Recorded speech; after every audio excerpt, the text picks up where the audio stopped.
Alors il faut dire que la scène est d'importance.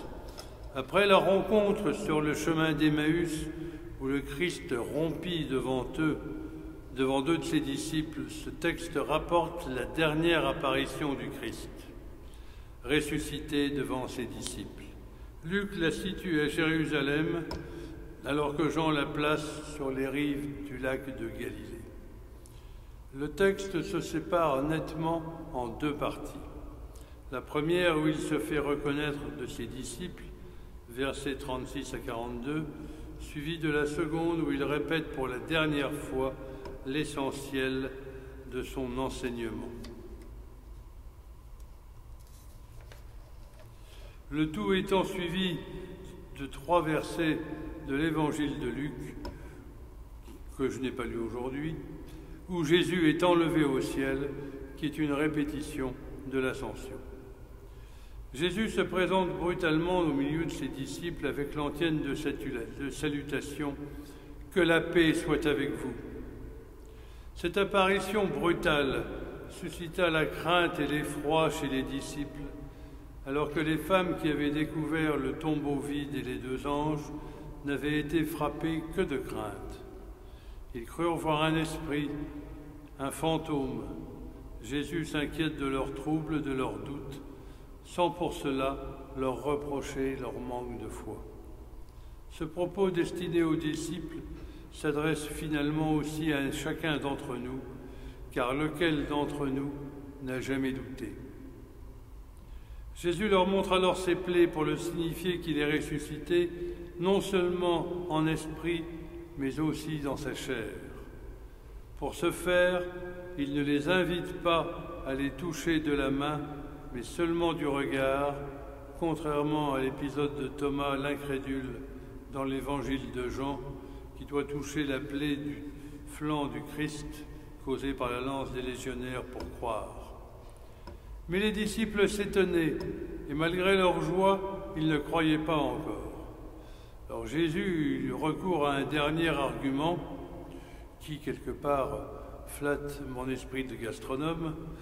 Il leur demanda quelque chose à manger et ils lui présentèrent un morceau de poisson grillé, ce qui convainquit les disciples. Ce geste appelle plusieurs commentaires. D'une part, une grande partie des épisodes importants de la Bible et des évangiles se passent à table. Des noces de Cana, premier signe du Christ à la dernière scène. D'autre part, le poisson grillé rappelle les 2 multiplications des pains et des poissons et a longtemps servi avec le pain et le vin aux célébrations de la Cène chez les premiers chrétiens et encore de nos jours dans certaines églises orthodoxes. En conclusion de cette première partie, Jésus ressuscité mange pour affirmer son caractère vivant, la résurrection de la chair, et célèbre une dernière fois la scène, tout comme il avait rompu le pain à Emmaüs. Le poisson peut être aussi interprété comme le passage de la démonstration physique de la résurrection à la portée communautaire de la scène, fondement de nos églises, d'autant que le poisson avait été l'emblème des premiers chrétiens. Dans la deuxième partie, après avoir convaincu ses disciples qu'ils sont en présence du Christ ressuscité, le Christ donne son ultime discours. Ce discours final n'est pas nouveau, mais réitère les grands principes de son enseignement. Le Christ commence par affirmer l'accomplissement des Écritures, l'Ancien Testament, et donne une lecture chronologique des Écritures. Il est un des premiers à les séparer en 3 chapitres distincts, rajoutant à la loi de Moïse et aux prophètes les psaumes.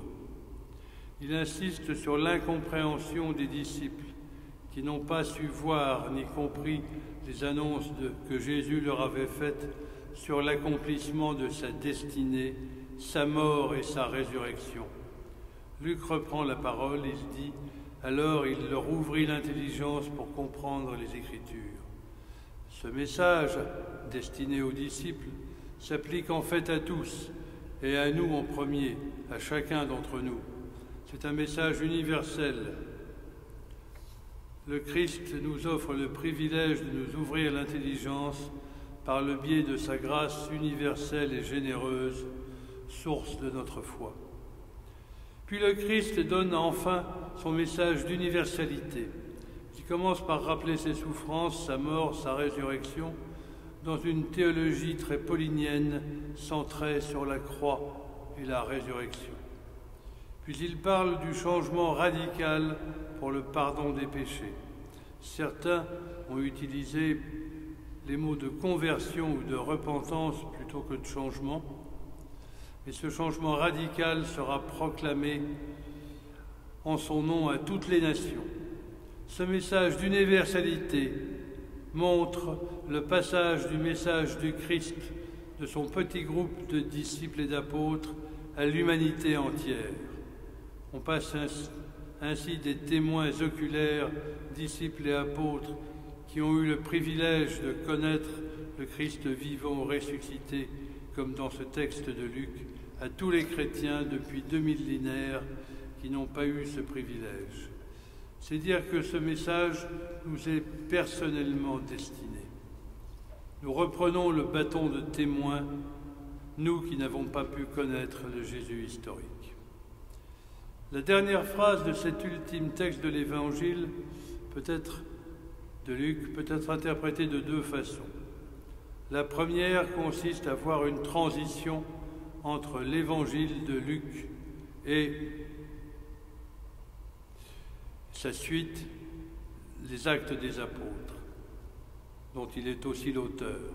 Moi, j'envoie sur vous ce que mon Père a promis.